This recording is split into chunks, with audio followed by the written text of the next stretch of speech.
कपिल पठारे. नाटकाबद्दल सांगायला गेलं तर राकेशची एक माझी ओळख झाली. त्याच्यानंतर त्याने म्हणजे आपला म्हणजे मला सांगितलं की इतोस वगैरे तर आम्हाला एकांकिकेच्या स्पर्धेसाठी घेऊन वगैरे. तर 4 जण त्यांच्याकडे होते आणि इकॉनॉमिकली पण कंडिशन आणि जो मॅन पॉवर वगैरे पण कमी होती. तर अशा वेळी त्यांच्याच लाईफवर वगैरे काहीतरी लिहावं असं मला वाटलेलं. आणि त्यांच्या 4घांकडे बघून म्हणजे राकेश ॲटलीस्ट, राकेश, रवी, अजय आणि सकपाळ यांच्याकडे बघून नाटकामधली खास इतक्या ह्या वयात पण म्हणजे 30 नंतर सुद्धा ही आहे ते मला दिसून आलं. आणि म्हटलं जर यावर आपण काहीतरी लिहिलं तर खूप चांगलं असेल. अरे मग लैलाने मजनूवर केलं ते प्रेम, सलमानने ऐश्वर केलं ते लव, आणि आपल्यासारख्या चुटूर पुटूर कॉलेज तरुणांनी केलं ना तर ते जंगाल. बरं, तू काय करायचं ठरवलंस? म्हणजे अरे करिअरचं काय करायचं ठरवलं? म्हणजे नाटक, सिरियल का सिनेमा? आपण जर बुवा रंग करणे थिएटरच करणार. आता थिएटर करता करता एखादी सिरियल वगैरे मिळाली तर करेन. तू? मी हिरो होणार. म्हणजे मला सिरियल मध्ये इंटरेस्ट आहे, पण माझं स्वप्न या चंदेरी पडद्यावर स्टार बनून चमकायचं.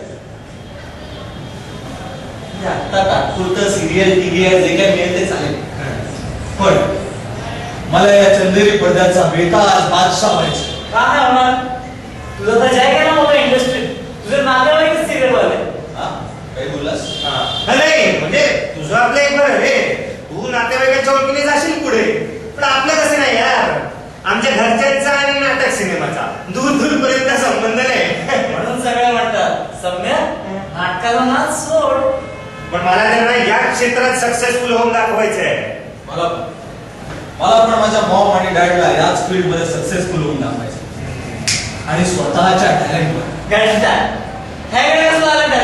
सारा नुसती स्टाईल मारतो, स्टेजवर गेला की ब्लँक. गेल्या वेळेस एकांकिका आठवतं, क्लायमॅक्सचा निरंतर झाला व्हाईट ब्लँक, किलोभर बाकी काढली. हे असले नाटक. बेसिकली हा मोठा प्रॉब्लेम आहे असं मला वाटतं. मी फेस केला असं म्हणून की 11वी ते 15वी पर्यंत TY पर्यंत ठीक आहे, कॉम्पिटिशन्स वगैरे होतात, पत्री वगैरे मोठमोठ्या कॉम्पिटिशन होतात, ट्रॉफीज वगैरे मारतात वगैरे. त्याच्यामध्ये पण त्यानंतर काय, TY नंतर काय, हा मोठा प्रश्न असतो जे कलाकार आहेत वगैरे त्यांच्यासमोर असतो. आणि हाच प्रश्न आणि मग इंडस्ट्रीमध्ये त्यांची स्ट्रगल, आणि त्या ती स्ट्रगल पण 2 बाजूने असते. ज्यांची ओळख वगैरे असते ते थोडेफार पुढे वगैरे जातात आणि ज्यांची ओळख नाही आहे ते मागेच राहतात. म्हणजे टॅलेंट असतं पण शेवटी ओळख कुठेतरी गरजेची असते, कॉन्टॅक्ट कुठेतरी गरजेचे असतात. पण ह्या सगळ्या गोष्टी नाही मिळत. तर मग अशा वेळी त्यांच्या मनाची अवस्था काय होते आणि काय असतं अशा वेळी. म्हणजे दोन वेगवेगळ्या दिशेने हे एकांकिका असतं असं मला सुचलं आणि मी माझ्या मनातलं होतं ते टाकण्याचा प्रयत्न केला. नमस्कार, मी मिथुन मधुकर पाडेकर. मी या नाटकामध्ये या एकांकिका स्पर्धेमध्ये व्यवस्थापकाचा रोल करतो. आवाज भारदार असल्या कारणाने डायरेक्टरने मला हा रोल करण्यास भाग पाडला. प्रथम रोल करण्यात तयार नव्हतो, पण नंतर असं वाटलं की हा रोल स्पेशली खास माझ्यासाठीच बनवलेला आहे. आणि हा रोल करता करता एवढी एन्जॉयमेंट घेतो आहे की माझे हात स्वच्छ होत, दुसऱ्याला थोपटून ते तुम्ही एकांकिकात पाहाल. नमस्कार, माझं नाव अभिजित एकनाथ सकपाळ. मी आता असं का बोलू का, माझं हे कॅरेक्टर आहे या नाटकामधलं, भैयाचं कॅरेक्टर. चहावाला भैया मी या कॅरेक्टरमध्ये आहे. खूप मजा आहे, एन्जॉय आहे. स्टार्टिंगच माझ्यापासून आहे इथे. आणि आमचे जे डायरेक्टर आहेत राहुल पिल्लो म्हणून, चांगला आम्हाला डायरेक्ट करतायत आणि याला आमची जी सर्व फील्ड आहे चांगलं कॉपरेट करून हे नाटक आम्ही शिकवायचा प्रयत्न करतो आहे. ह्या नाटकामधून एक एन्जॉयमेंट आहे.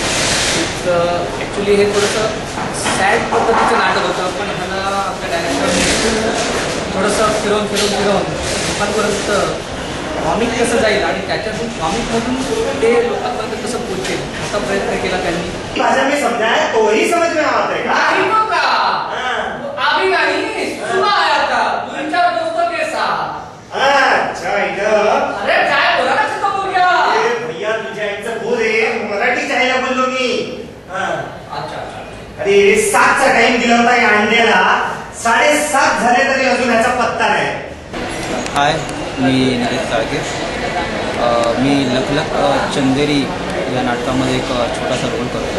ॲज एक कॉलेजचा मुलगा आणि त्याला या लखलख चंदेरी जुनीचा झगमगाट जो आहे, एक जो प्रकाश आहे तो फार आवडतो आणि त्याला त्याच्यामध्ये जायचं आहे.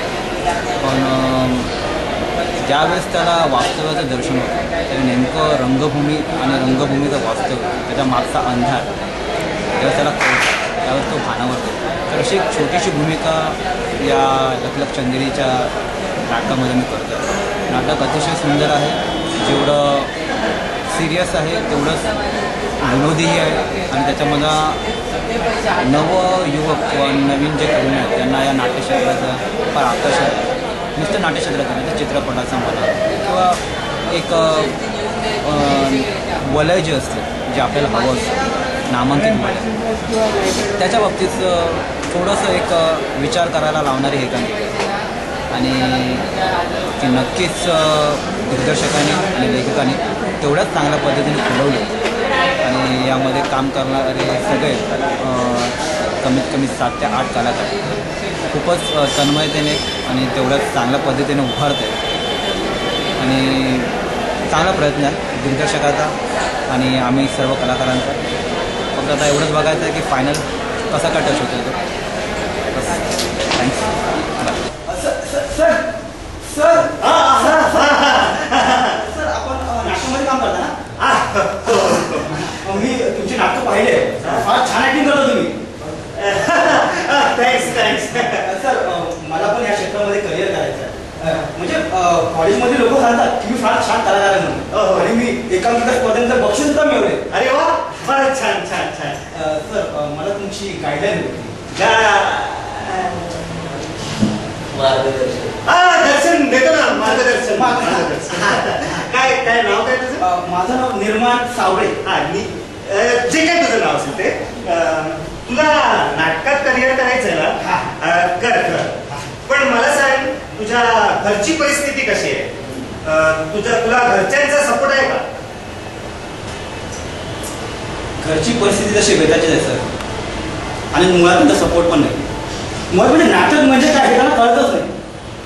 पण मी ठरवलं या क्षेत्रामध्ये करिअर करायचं, फार मोठा व्हायचं.